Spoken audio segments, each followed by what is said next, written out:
Hello, my name is Carney. In recent weeks, Echoes Brea, a prehistoric animal survival game that is releasing later this year, have released a few previews and even a video going over the tar pits that will be featured within the game. I'll be going over them, pointing out a few things you might have missed, as well as telling you some interesting facts.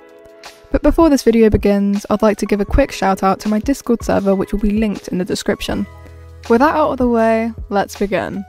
First of all, we get an awesome preview of the settings and keybinds. We can see in this image that many things will be customizable to your own liking, being able to adjust even the keybinds. This image shows us that there will be weather events due to the rain volume, rain intensity, and believe it or not, thunder volume. An interesting fact about Echoes Brea during that period is that the weather patterns weren't very different to how they are now. Only back then, it was colder and wetter.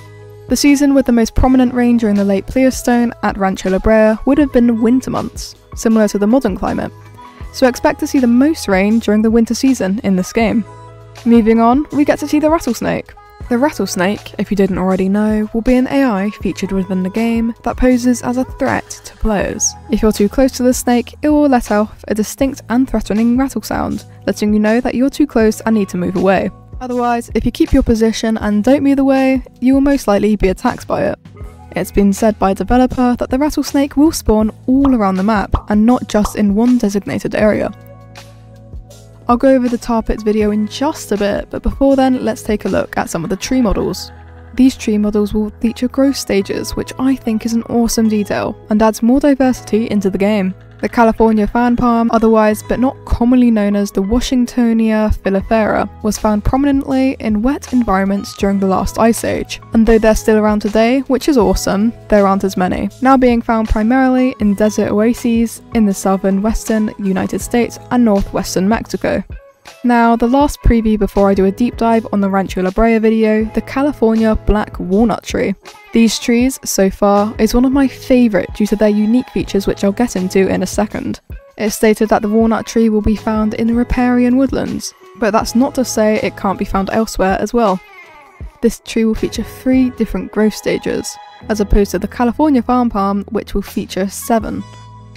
This tree seems to be a very unique one as it drops walnuts, which herbivores will be able to eat as a source of nutrients. Now, it's the time you've been waiting for, the Rancho video.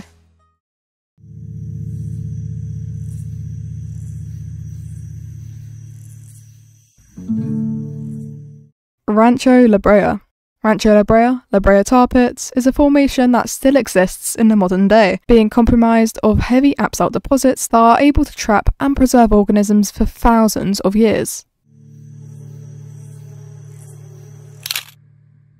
Rancho Brea was initially a Mexican land grant given to Antonio Jose Roche in 1828 to provide pitch and crude oil resources to Pueblo residents. It was not until 1875 when William Denton published the first documentation of extinct mammal bones from the locality, despite claims that they belonged to livestock.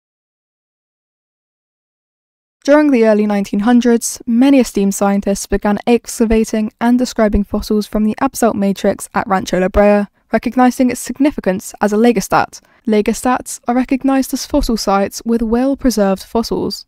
In 1924, George Allen Hancock donated 24 acres of the ranch to Los Angeles County, with George C. Page financing construction and opening a natural history museum in 1975. And this museum was called the George C. Page Museum, though it's more commonly referred to as the La Brea Tar Pits Museum. It's located in Los Angeles and was officially established in 1977. The museum showcases an extensive collection of fossils recovered from the La Brea tar pits, including well-preserved specimens of mammoths, saber-toothed cats, direwolves, and other Ice Age animals. It's super interesting, and I recommend doing some research on the place if you too are intrigued by things prehistoric. Now, back to the Rancho video. We're now introduced to a western horse corpse that sadly succumbed to its fate in the tar pit.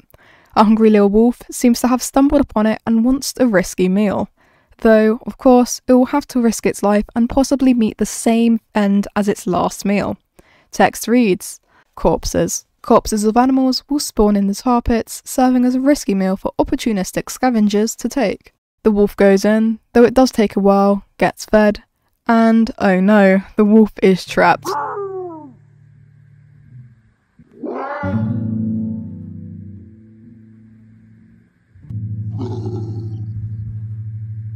All jokes aside though, I do wonder if there is a safe way to eat the corpse without becoming stuck in the tar. Maybe you have to stand on top of the carcass, using as a sort of island. Maybe you just need to quickly speed through the tar, tear off a piece, and return to land. The most probable answer is probably my second theory, but who knows, maybe both. Trapped. Shortly after entering the tar pit, the player will become stuck and completely trapped in the tar. They will not be able to move at all, the only thing they can do is surrender to their fate.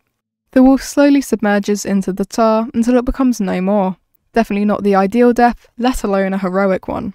And that's all folks. Feel free to share your opinions on both this video and or your current thoughts on the upcoming game. Again, my Discord server will be linked in the description below, as well as the official Brea one. Thanks a ton for watching, and as always, stay safe.